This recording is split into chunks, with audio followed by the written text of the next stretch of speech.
皆さんこんにちは。Speak Japanese Naturally Podcast のふみです。このチャンネルでは日本語や日本文化について紹介します。チャンネルメンバーシップもやっています。よかったらぜひご検討ください。で、先週ちょっと動画をアップできませんでした。2週間連続で熱が出たんです。で、1週間目の時は木金って具合悪かったんですけど、それでもなんとか木曜日とか少しでもやろうと思ってやって動画アップしたんですね。でもその次の週また木金って具合悪くなった時にもうこれはちょっと休めって言ってるんだと思って休むことにしました。で、今までずっと休まずアップしてきてたんで、休んでいいんだろうかってすごく思ったんですけど、やっぱりね、体が大事なので、休みました。で、そしたらおかげさまで元気になりました。今ちょっと鼻がまた鼻声なんですけど、こういうちょっと鼻が詰まったような声のことを鼻声って言います。で、この鼻声は多分アレルギーです。朝猫の毛を取るグローブがあって、それをしてこうやって取ってたんです。そしたら急に鼻がこんなになってしまって、やらなければよかったって今後悔してます。そうで、皆さん優しいコメントをくださった皆さんありがとうございました。ご心配をおかけしましたが、もう大丈夫です。で、今日のテーマは日本の人が夕食に何を食べているのかです。で、前回朝ごはんについてお話ししました。見てない方はぜひ見てみてください。あれも面白いです。で、朝ごはんはなんとなくみんな同じようなものを食べている。その全体の傾向としても似たようなものを食べているし、その一人一人を見ても多分結構似たようなものを食べていると思うんです。で、私もそうなんですけど、毎日同じものを食べてます。味噌汁の中身だけ変わるんですけど、あとは大体同じものです。で、そういう人も多いと思うんですね。で、ただ夕飯はもうそうじゃないんですよ。基本的に夕飯ってみんな違うものを食べるし、毎日違うものを食べる。だからこういうのを食べてますっていうのは難しいかなって思ったんですけど、でも考えてみれば、特にいろんな外国と比べてみれば、いかにも日本らしい食事っていうのは日本らしいところがあると思うので、今日はそういう話をしたいと思います。で、最初に、全体的な話をして、でその後でそれぞれのメニューなどを見たりします。で、面白いデータがあったんです。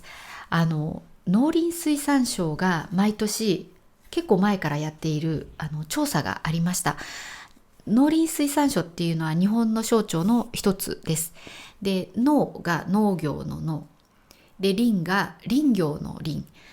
林業っていうのは山の木とかそういうのを管理する仕事ですね。そういう山の木の仕事ですね。で、水産は漁業とか水に関わるものです。で、その農林水産省は農水省っていうんですけどは日本の食に関わる仕事をしています。で、そこが日本人の意識調査、食に関する意識調査っていうのを毎年してるんです。2024年の調査がありました。で、面白かったのが、その中の一部で実際に食べたものの写真を分析してるコーナーがあったんです。30人しかサンプル取ってなかったんですけど、その30人が何を食べているのか写真を送ってもらったみたいなんですね。で、その例がネットにいくつか出てたので、後でそれもお見せします。あと私が昨日食べた夕飯の写真もお見せするので、ぜひ最後まで見てください。できるだけ耳だけで分かる内容にしようとは思うんですけど、お時間のある時にぜひそういう写真も見てみると面白いと思います。はい、では全体に関わるところからお話しします。まず夕食の立ち位置というか夕食なんですけど、その3食朝昼晩ってある中で一番大事なものという位置づけです。で、あと量も一番食べるのが夕食です。で、だいたい時間は、6時から7時ぐらいに食べ始める感じが多いと思います。で、日本で夕食を誰かとね外食しようっていう約束をするときはだいたい6時スタートか7時スタート、その辺になります。なのでやっぱ一般的な考え方としてそれぐらいが夕食の時間っていうのがあります。ただもちろん仕事してる人はもっと遅い時間に食べます。仕事してる人は多分ね7時とかに家にいられない人の方が多い気がするんですよ。特に通勤が長い人は。で、そういう人は帰ってきてから食べることになります。で、あと子供が小さいうちはやっぱり6時7時に食べさせたいって思う親が多いと思います。で、大きくなってくるとだんだんそういう時間も適当になってくる感じがあります。で、6時7時に食べさせるためにはやっぱ会社を早く出ないといけないんですよね。で、そうするとどうしてもどっちかというと女性が早く家に帰って作るっていうことが多いと思います。で、じゃあ何を食べてるかなんですけど、何食べてると思います？日本に来る人に、外国の人に日本に来たら何を食べたいですかってアンケートをした結果を見たんです。いくつかそういうのがあって、そういうのを見ると大体1位は寿司で、2位とか3位にラーメンとか天ぷらが来る。で、あとその他に焼き鳥、焼肉、すき焼き、しゃぶしゃぶなどが上がっていました。なんですけど、まず寿司。寿司はこれ家で食べないんです。寿司って言っても、握り寿司、お店で食べる、丸いご飯の上にお魚が乗っている、刺身が乗っている。あれは、握り寿司って言います。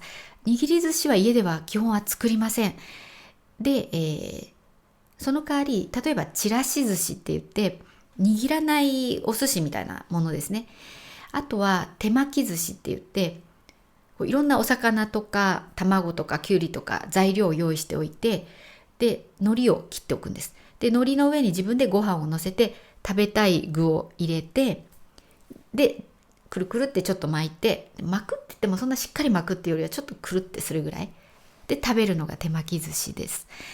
で、そういう手巻き寿司ぐらいはすることはあるんですけど、それでもそれを毎日とかそういうことはないですね。なんでお寿司は外食で食べるもので、回転寿司は割とそれなりに行くかもしれないけれども、回らないお寿司はめったに行かないものです。もちろん人によります。あと接待とかだったら、接待っていうのは会社で取引先の人とか大事な人に、とご飯を食べることですね。で、そういう時は回る寿司なんか行かないで基本回らないお寿司に行きますが、そうじゃない場合、一般家庭だとなかなか回らないお寿司には行けないですね。で、あと天ぷらなんですけど、天ぷらは油で揚げますよね。で、そうすると油で揚げるのが後処理が結構面倒なんですね。なので天ぷらは家ではしないっていう人も多いです。天ぷらはする人もいます。で、あとラーメン。ラーメンは美味しいラーメン食べたかったらお店に食べに行きます。有名なラーメン店とかあるんですけど、そういうのを家で食べようっていうふうには普通は思わないんですね。最近はスーパーとかで有名なラーメン屋さんのつゆが売ってて、レトルトみたいな、レトルトなのかな、入れ物に入って、で、あと有名なラーメン屋さんの麺とかも売ってるんですね。で、そういうのを茹でて食べるっていうのはありますけど、基本美味しいラーメン食べようと思ったら食べに行きます。で、あと家で食べるラーメンはインスタントラーメンですね。カップラーメンか袋に入ったラーメンで、ただそれだとすごく手抜きっていう感じがします。手抜きっていうのは手をかけないで作るっていう感じですね。なので、もう今日疲れたから本当作れないっていう時とか、あとうちの場合とかはちょっと私が帰ってこれないで、夫も帰ってこれない、子供しかいない時に、じゃあ今日はカップラーメンコンビニ行って買って食べといてっていうことはあります。実はうちはあんまりカップラーメンは家に置いてなくて、体に悪いと思ってるから、あんまり子供は食べてないんです。だから、カップラーメン買って食べてっていうのは結構子供にとっては非常に嬉しいことなので、うちの場合はよくそれは、よくじゃないですね。時々やります。で、あと、じゃあ焼き鳥もあんまり家で食べるもんじゃないんですね。焼き鳥は、焼き鳥を焼く用の、焼き鳥が並べられるようなものがあります。で、それって普通の家庭にはないんです。だから、フライパンで焼いてもいいのかもしれないけど、そうまでしてあんまり焼き鳥しないかなって、うちはしないですね。で、あんまりする人、いるとは思いますけど、そんなにはいないような気がします。あと、焼肉。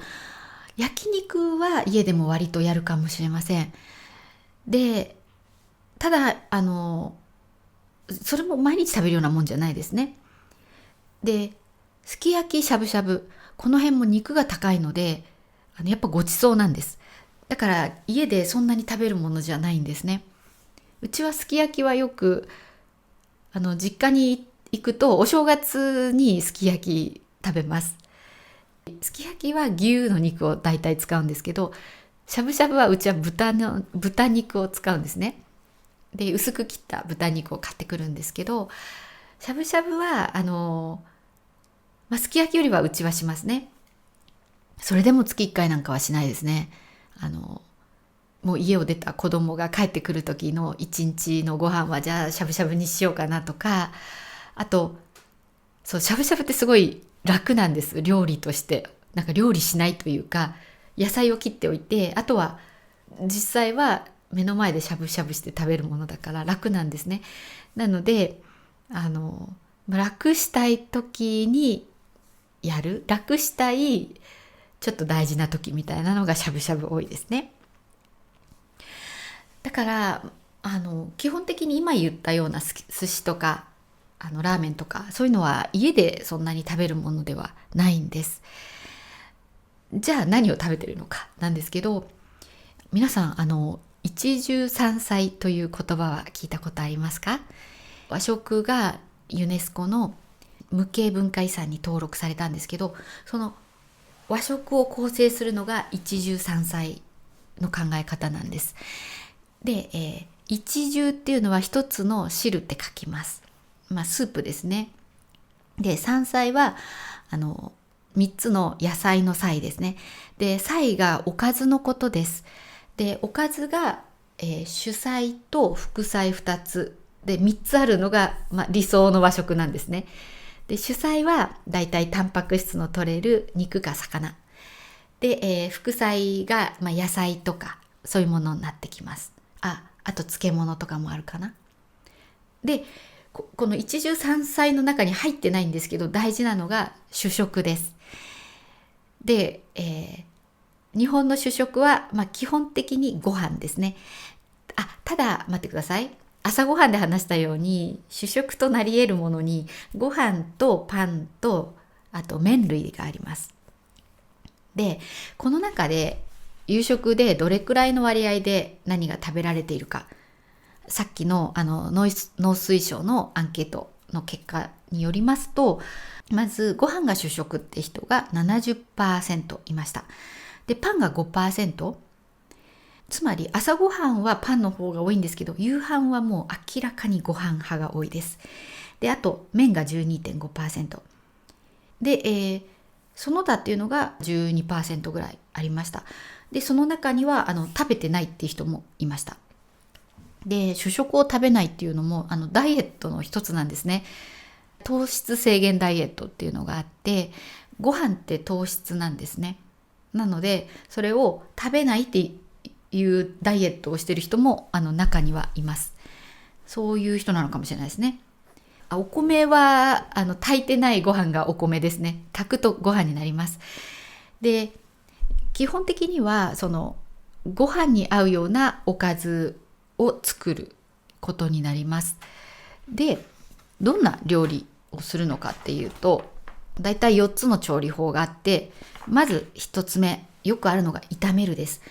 炒めるはフライパンに油を敷いて、肉とか野菜とかを入れるんですけど、それをずっと手を動かしてかき混ぜるようにするんですね。それが炒めるです。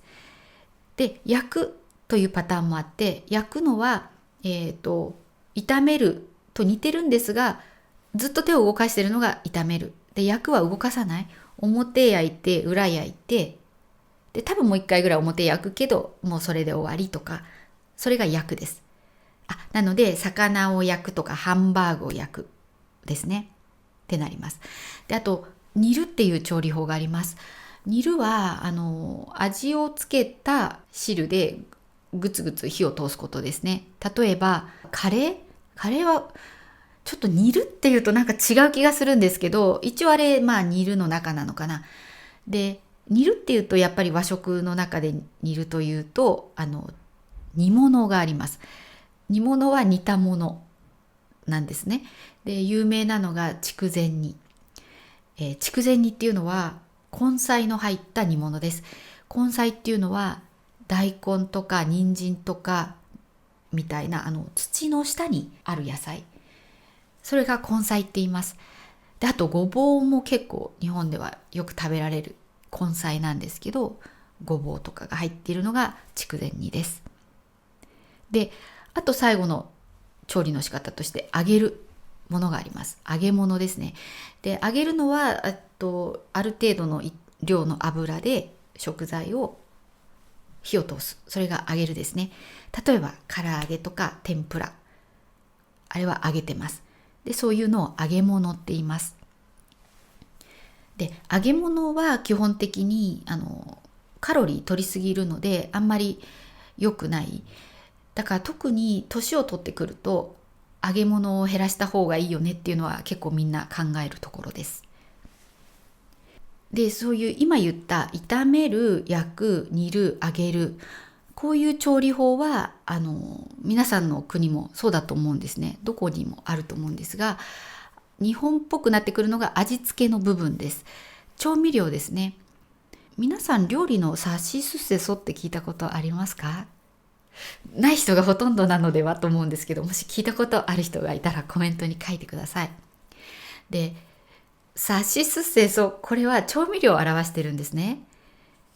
さは砂糖です。じゃあしは何でしょうか？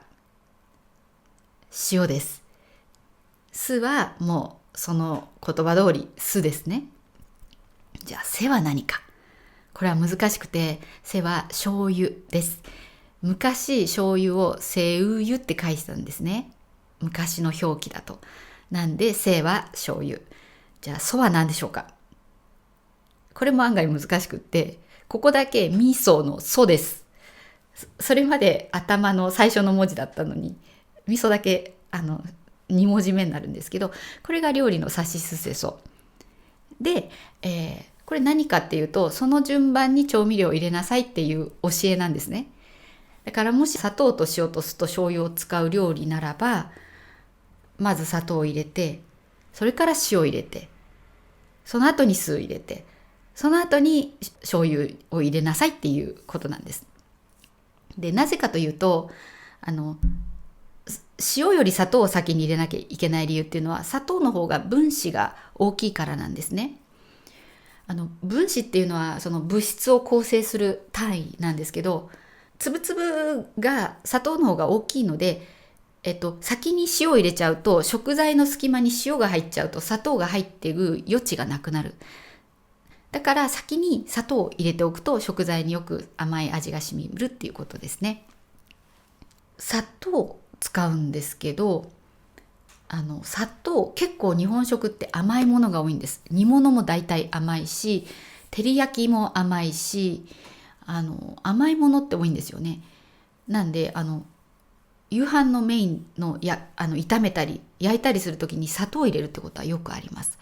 で、あと今のさしすせそに入ってないもので、みりんと酒があります。で、みりんっていうのはお酒が甘くなったもの、甘いお酒なんです。料理に使うものです。で、酒は日本酒。で、これも料理によく使うんですね。で、じゃあみりんと酒はいつ入れるのかっていうと、これは一番最初に入れます。酒は食材の臭みを消すと言われています。例えばお肉とかのなんか生臭いみたいな匂い、魚もそうですね。魚なんか特に臭いです。そういうのをお酒を入れることで、そういう匂いがなくなります。そういうふうに料理をするときに習うわけなんですね。その順番でさしすせそで入れるんですよっていうことを。あともう一つ、その食育の中でよく言われる言葉があります。孫は優しいです。で、これは小学校とかでも教えてるところが多いと思うんですけど、孫は優しいの食材が入った食事をしましょうっていうことなんですね。バランスの取れた食事です。で、まが何か。まは豆です。大豆とかが豆ですね。で、ごはごまです。で、わは何かっていうと、孫は優しいって書くとはなんですけど、わっていう音からわかめです。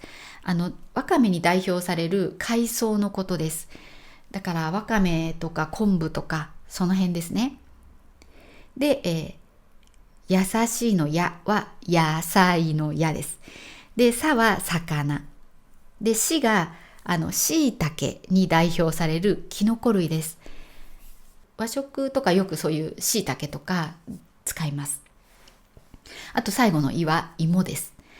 で、芋はさつまいもとかじゃがいもとかそういう芋類ですね。そういうのが入ったバランスのいい食事をしましょうっていうふうに教わります。で、じゃあ実際そういうことを教わった人たちが何を食べているのか、ちょっと写真付きで見てみましょうか。実際はもうそんな一汁三菜なんかやってられないんですよ。大変です。それをやろうと思ったら。だから、一汁二菜だったり、一汁一菜だったりとか、あとなんなら、もう汁がないとか、そういうことも本当によくあります。はい。では、今から実際に何を食べているのか、ある人の例を見てみます。さっき言った農林水産省の行ったアンケートの一部ですね。じゃあ、この人はですね、この人は、28歳の男性です。で、配偶者と同居って書いてあるんですけど、これはつまり、多分男性であれば奥さんと一緒に住んでるっていうことですね。で、まず朝は、塩昆布ご飯しか食べてないんです。ご飯に塩昆布かけたもの。塩昆布は何かというとですね、昆布をちょっと甘くしょっぱく味付けたものです。で、細く切ってあるんで食べやすいです。で、硬くはないです。だから、ご飯に塩気をかけたってことですね。これ、時間を見たら朝5時45分に食べてたんです。朝の5時45分に朝ごはんって結構早い方です。普通はだいたい6時半から7時ぐらいに食べるので、だから多分朝忙しい人なんだと思います。っていうのをなんかこう想像しながら見たんで面白かったです。で、お昼にこの28歳男性は、ご飯と、ホッケといって焼いた魚、それに切ったキャベツが添えてあります。あと筑前煮食べてます。筑前煮、さっき言った根菜の煮物ですね。で、これはなんか本当にバランスが取れてる感じですよね。で、夕食。で、夕食に何を食べてるかって言ったらまたお米と、お米じゃない、ご飯ですね。それと、わかめスープをこの人は飲んでますね。で、わかめスープはインスタントだそうです。ちょっと本人のコメントがあって、あとわかめスープがあって、あとかぼちゃの煮物。煮物っていうのがさっき言った、煮物の中の一つ。で、かぼちゃはよくかぼちゃだけでお醤油砂糖で、煮たりします。で、私の場合はもうね、味付けしないで美味しそうなかぼちゃ買ってきて、もう水だけで水ほんのちょっと入れて蒸し焼きにします。すごい美味しいです。で、あと、この例の人は鮭を焼いたものを食べていて、あとピーマンの塩昆布和え、そう、さっき言った塩昆布って、この人はピーマンに和える。和えるっていうのは混ぜるってことです。料理に使います。なんですけど、この塩昆布をきゅうりに和えたり、かぶに和えたりしても美味しいんですよ。なんでそういう感じですね。でですね、で、このコメントが面白いんですけど、わかめスープはインスタントだが、他は手作りで頑張ったってあります。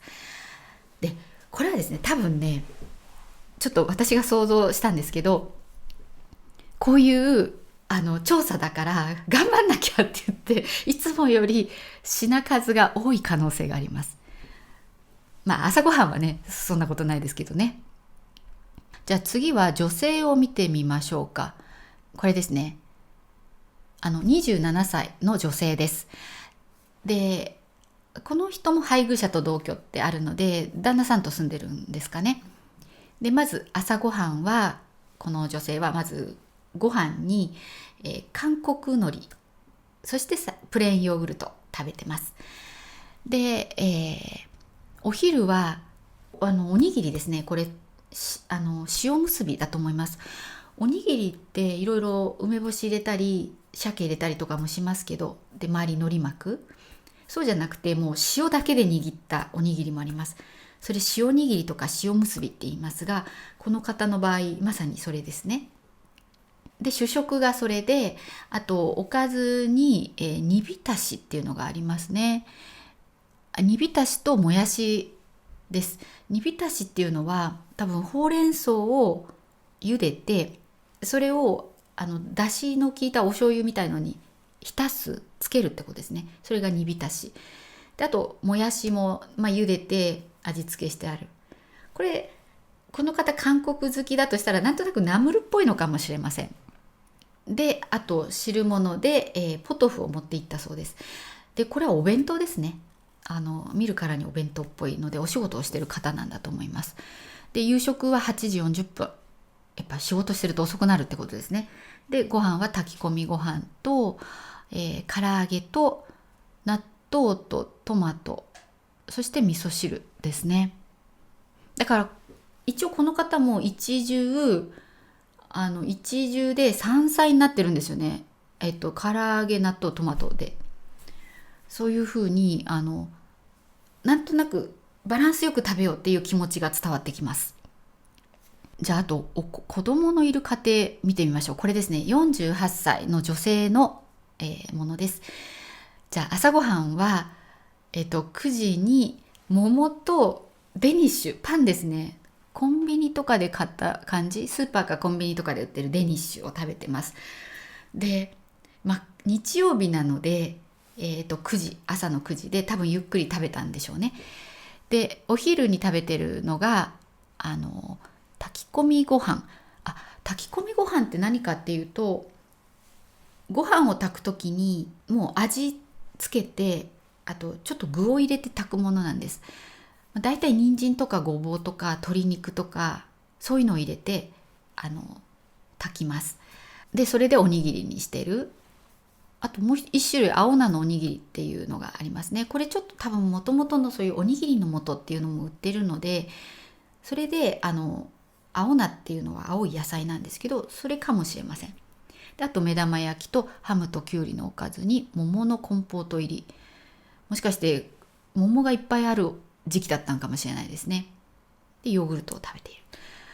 はい。で夕食ですね。夕食がひき肉とポテトのコロッケ、これが主菜です。それからきゅうりの中華和え、これは多分ごま油で塩コショウとか、あと醤油、そうすると中華和えっていう風に言うような気がします。ごま油を使うと中華みたいな感じですね。であとニラ玉の味噌汁、これはニラっていう緑の野菜と、あと玉っていうのは卵のことです。ニラと卵の入った味噌汁ですね。お豆腐も入っているように見えますね。あと雑穀ご飯、健康に気をつけてる感じですね。雑穀っていうのは白いお米以外のものが入っているご飯です。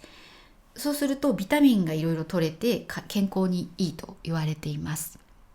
コメントで今日も子供からのリクエストでメインはコロッケにした。コロッケはやっぱり手作りが美味しいと話しながら食べた。すごくいいですね。コロッケ作るっていうのは結構すごいと思います。めんどくさいんですね。まず中身を作って丸めて、それに小麦粉つけて卵をくぐらして、そしてパン粉をつけて揚げるんです。だから工程がいっぱいあってめんどくさいので、コロッケ作るって素晴らしいお母さんですね。でこの場合、汁が1つとおかずが2つですね。そうだからこうやって健康に気をつけてるっていうのが伝わってきますね。もちろんいろんな人がいて健康に気をつけてない人もいるし、外食だとやっぱりどうしても健康に気をつけたくてもつけられない場合もありますね。どうしてもなんかラーメンばっか食べちゃうとか、そういうことがあるのかなと思います。ラーメン好きな人って本当にラーメン結構食べてたりして、でラーメン好きな人は汁も飲むんですね。で汁に塩分が入ってるので、なんかすごい体に悪いなって思います。はい、では次、我が家の昨日の夕飯をお見せします。でうちはですね、夕飯はだいたいご飯です。私ね、ご飯じゃないと、麺のこともあるんですけど、なんとなくご飯じゃないと、なんとなく夕飯じゃない感じがしちゃうんですよね。で、これご飯ですね。でメインはこれ夫が作ってくれたものです。これはですね、なんか凝っててですね、レンガ焼きって言ってました。鶏肉を潰して、それを焼く時も潰して焼くんです。重いものを上に乗っけて焼くみたいな。でソースがこれブルーベリーのソースなんですね。すごいね、凝ってるんですよ。美味しかったです。で、野菜がないと思って私が作ったのがこのカブの、塩昆布和えです。これ本当にカブただ切って塩昆布と、あと塩を入れてこうカタカタカタカタって振ったものです。それですごい美味しくなります。今カブの季節なので美味しい。まずいカブで作るとまずいですね。であとこの上にちょっと映ってるのが大仏さんの顔が見えますか？これ鎌倉行った時に鎌倉のコンビニで鎌倉ビールっていうのが売ってました。なのでそれをせっかくなので飲みました。母の日だったのでね。で、それ黒ビールでしたという夕飯ですね、昨日は。で最近は本当に夫が家にいると夫が作ってくれます。で夫のすごいところは食べたことないものを作るっていう情熱がすごいんですね。食べたことないものというか、同じものじゃないメニューにするっていう情熱ですね。だからいろいろ食べたことないものが出てきます。すごい楽しみです。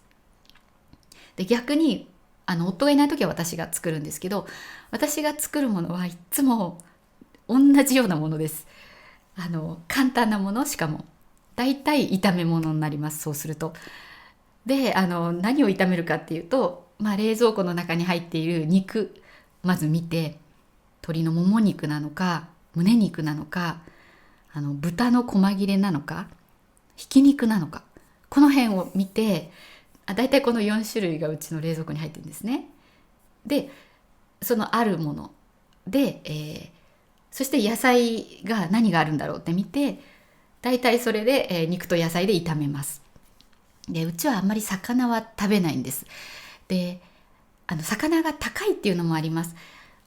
魚は体にいいんですけど、子供が食べ盛りなので、まず魚を食べるとしたら魚を一切れとかじゃ足りないんですね。だいたい一切れってこれぐらいだったりして、でもお肉って量が多いんですよ。だからどうしてもお肉になってしまうんですね。本当は魚の方がいいんだろうなと思うんですけど。であとお刺身もあんまり買わないです。高いので。でどうしても急にお刺身食べたいなって時に買い物行ったら買います。でもあんまり本当に食べないですね。だいたいお肉系を焼いて食べるのが多いです。で私が作るものは名前のない食べ物ですね。だから結局あるものを炒めるだけなんですよ。で味付けはさっき言ったように、だいたい塩コショウと、砂糖、だいたい酒入れて、砂糖塩コショウ、砂糖を入れる時もあれば入れない時もある、そんな感じですね。炒め物の野菜がキャベツの時は、オイスターソースを入れたりとかします。でも大体名前のないものを作っています。なのでたまに唐揚げとか作るとすごい喜ばれます。そう、たまにというか結構うち最近唐揚げが多いんですね。揚げ物って油の処理はめんどくさいんですけど、使った後の料理自体は簡単なんですね。揚げてれば揚がるから。だから結構多いですね。ただやっぱり揚げ物ばっかり食べてると体に悪いから、揚げ物じゃないものを作ろうみたいな感じで、私は野菜のいっぱい入った肉炒めみたいなのを作るっていう感じですね。で、あと子供に人気のメニューっていうと、さっきも言ったようにまず唐揚げ、あとカレーとか人気ですね。カレーは本当に作るのが簡単で、ルーを使えばだからカレー作る人は多いと思います。あとハンバーグとかも人気ですね。だから私もよくハンバーグ作るんですけど、一個一個やるのが面倒くさいので、私はよくフライパンいっぱいにでっかい丸々1個のハンバーグを作ってひっくり返すのが大変なんですけど、そういうでっかいハンバーグを作って切って食べたりしてます。そんなもんですかね。どうでしょうか皆さん、日本の人が夕食に何を食べているのか少し見えてきたでしょうか。あとご飯を作るときに私結構 YouTube を見ます。最近はあんまり見てなかったんですけど、一時期リュウジのバズレシピっていうのとコウケンテツの番組を見てました。どっちもねすごい登録者数のいる人気番組なんですね。後でリンクを貼っておきます。リュウジのバズレシピの方は味の素とかいっぱい入ったすっごいお手軽、あんまりいろいろ気にしないレシピみたいなんですね。でもコウケンテツさんの方はなんだかね素敵な感じに、でも簡単なレシピで好きです。どっちも好きです。その辺を参考にしたり、でも最近は本当にショートとかでもう誰のかわからないレシピで作ることも多くなりました。そう、いろいろ便利な世の中になったなと思います。皆さんの夕食はどんな感じでしょうか。ぜひコメントで教えてください。はい、では最後にメンバーシップに入ってくださっている方のお名前を言います。名前の読み方が間違っていたら教えてください。デブさん、アルビレオさん、デルタさん、レイドさん、キム・ヨンマンさん、ベンジャミンさん、ニヌアイ・シルメさん、チチさん、ジム・ハバートさん、ジュン・チャンジョンさん、ジョアンナ・ピー・アビーさん、ウンメシュ・ガーテさん、ナグワ・アブデル・モッタレブさん、アップルパイさん、ガール・アブロードさん、パク・キヨクさん、チャンドルさん、オー・ウェンハオさん、チャールトン・ローさん、グエン・トゥアン・アインさん、チョ・ミンジェさん、チャンジテさん、キム・カンソクさん、コーダー XYL さん、フー・カイジュンさん、ジュールド・オーデさん、アン・リリさん、ジョン・リンさん、レイラ・ダラスさん、ハン・インスさん、イ・ギルジンさん、フランキー・ユンさん、ミズ・リンさん、チョウ・インチューさん、クリスティーナ・ケイさん、リョウ・スイエさん、ホア・グエンさん、プラシャント・シンさん、ココナムさん、ビッグガスさん、ウィリアムさん、ライ・ナオコさん、ロジテックカメラさん、ジュマリナさん、ソーステンシュタイン・ザイファーさん、フリーシンカーさん、キム・ジュンシクさん、メンバーシップに入ってくださってありがとうございます。とっても励みになります。入っていない皆さんもよかったらぜひご検討ください。ただ一つお知らせがありまして、実はメンバーシップの上のレベルで見られる特別なエピソード、これは私の自分でやってるウェブサイトのサブスクリプションコースに入っていただくと見ることができます。なのでそっちは発音のコースなんですね。で、英語で教えるコースなんですけど、もし発音の勉強もしたいなと思うんでしたら、ぜひそっちに入ってみてください。ポッドキャストの特別エピソードだけでなく、メインチャンネルの方の特別エピソードもそっちに上げています。全部見れます。はい、じゃあ今日も最後まで聞いてくれてありがとうございました。この動画が良かったらぜひ高評価、チャンネル登録、そしてお友達にシェアをお願いします。ではまた次の動画でお会いしましょう。日本語で夢叶えよう一歩ずつ